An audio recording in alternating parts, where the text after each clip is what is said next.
आज world UFO day है। हर साल 2 जुलाई को ये दिन मनाया जाता है। ये दिन हमें ब्रह्मांड में एलियंस के संभावित अस्तित्व की याद दिलाता है। फिल्मों में दिखाए गए एलियंस को देखकर कई लोग अपने हिसाब से धारणाएं बना लेते हैं। कुछ लोग तो उड़न तस्करी देखने का दावा भी करते हैं। इस तरह के अंतरिक्ष विमानों को अनआइडेंटिफाइड फ्लाइंग ऑब्जेक्ट यानी कि यूएफओ कहा जाता है। कई लोग इसके अस्तित्व में भरोसा रखते हैं। दरअसल 2 जुलाई को यूएफओ डे मनाए जाने का लक्ष्य उनके अस्तित्व के बारे में जानने के लिए ही है।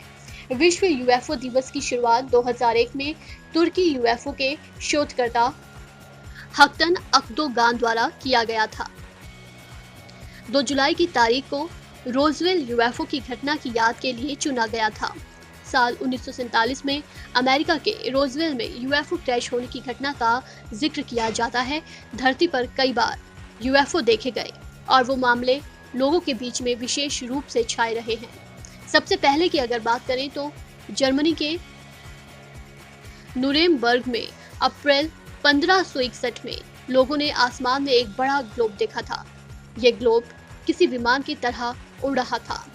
उस समय इस आसमानी आफत को देखकर कई लोग हैरान रह गए थे। मीडिया रिपोर्ट के मुताबिक 1897 में टेक्सास में यूएफओ नजर आया था।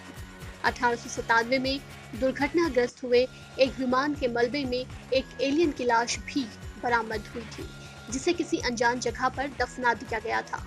आए दिन पूरे विश्व में यूएफओ के दिखाई देने के दावों की खबरें सामने आती रहती हैं। आज तक इस बात के पुख्ता सबूत नहीं मिले हैं कि यूएफओ के जरिए सच में एलियंस का अस्तित्व है या नहीं। ज्यादातर वैज्ञानिक यूएफओ के दिखाई देने के दावों पर यकीन नहीं करते और तारों के बीच की विशाल दूरी के मद्देनजर इसकी संभावना को खारिज कर देते हैं। यूएफओ के दिखाई देने की घटनाएं 1947 से ही मीडिया में लगातार आती रही हैं। इस बीच 7 दशक बीत गए हैं, मगर लगता है कि यूएफओ के मामले में कुछ खास प्रोग्रेस नहीं हुई है।